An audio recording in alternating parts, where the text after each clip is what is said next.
स्वागत है दोस्तों काद्यान भाई के स्टॉक इनसाइट में। आज हम बात करेंगे लॉन्ग टर्म इन्वेस्टमेंट के लिए स्टॉक्स कैसे चुनें। अगर आप चाहते हैं कि आपका पैसा सही तरीके से बढ़े तो सही स्टॉक्स चुनना जरूरी है। चलिए जानते हैं क्या, क्यों और कैसे। क्या देखना चाहिए? सबसे पहले कंपनी का बिजनेस मॉडल देखिए। अगर कंपनी का बिजनेस भविष्य में लंबे समय तक चलेगा तो निवेश सुरक्षित रहेगा। टाटा, इन्फोसिस, रिलायंस जैसी कंपनियों का बिजनेस मजबूत है और ये क्यों ग्रो कर रही है? इनका business model long term demand में रहेगा। क्यों ये जरूरी है? प्रॉफिट ग्रोथ को समझिए।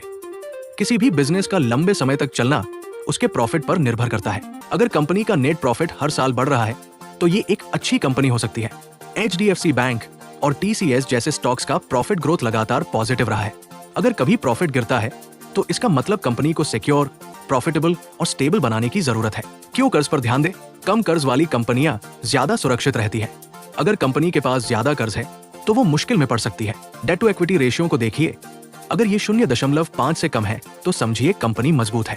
ज्यादा कर्ज होने से कंपनी का कैश फ्लो प्रभावित हो सकता है। क्यों प्रमोटर्स और मैनेजमेंट का ध्यान रखना चाहिए? कंपनी का मैनेजमेंट और प्रमोटर्स की हिस्सेदारी बहुत अहम है। अगर प्रमोटर का विश्वास मजबूत है तो कंपनी का भविष्य भी सुरक्षित है। इन्फोसिस और HDFC जैसी कंपनियों के प्रमोटर्स की मजबूत हिस्सेदारी है जो कंपनी के ग्रोथ का संकेत है। अगर प्रमोटर की हिस्सेदारी घट रही हो या गिरवी रखी हो तो ये चिंता का कारण हो सकता है। क्या डिविडेंड जरूरी है? अगर कंपनी डिविडेंड देती है तो इसका मतलब है कि उसके पास अच्छा कैश फ्लो है। ITC और HDFC बैंक जैसी कंपनियां न केवल अच्छा ग्रोथ दिखाती है बल्कि डिविडेंड भी देती है। इससे ये भी संकेत मिलता है कि कंपनी अपने निवेशकों को मानती है और भविष्य में अच्छा रिटर्न देने का विश्वास रखती है। क्या सही प्राइस पर निवेश जरूरी है? PE ratio, price to book ratio और ROE को देखें। ओवरवैल्यूड स्टॉक्स में निवेश करने से बचें। अगर स्टॉक महंगा हो तो इंतजार करें जब तक वो सस्ता न हो जाए। रिलायंस का उदाहरण ले सकते हैं। 2008 में महंगा था लेकिन बाद में सही प्राइस पर खरीदा तो अच्छा रिटर्न मिला।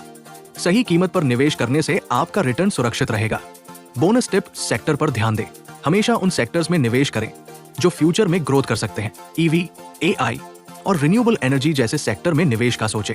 ओला जैसी कंपनियों से बचें जो सिर्फ फंडिंग पर निर्भर है और उनके पास किसी खास बिजनेस मॉडल का ठोस समर्थन नहीं है। काद्यान भाई की गोल्डन टिप, अगर सही स्टॉक्स में पैसा लगाया तो आपका पैसा खुद आपके लिए काम करेगा, लेकिन अगर रिसर्च के बिना निवेश किया तो पैसा फंसा भी सकता है। सिर्फ नाम से स्टॉक्स मत चुनिए, पूरी जानकारी लेकर निवेश करें। तो दोस्तों, आज के लिए बस इतना ही। अगर आपको हमारी इनसाइट पसंद आई हो तो हमें जरूर बताएं और अगले वीडियो के लिए तैयार रहें। लाइक, शेयर और सब्सक्राइब करें। आपका फेवरेट स्टॉक कौन सा है? कमेंट्स में जरूर बताएं।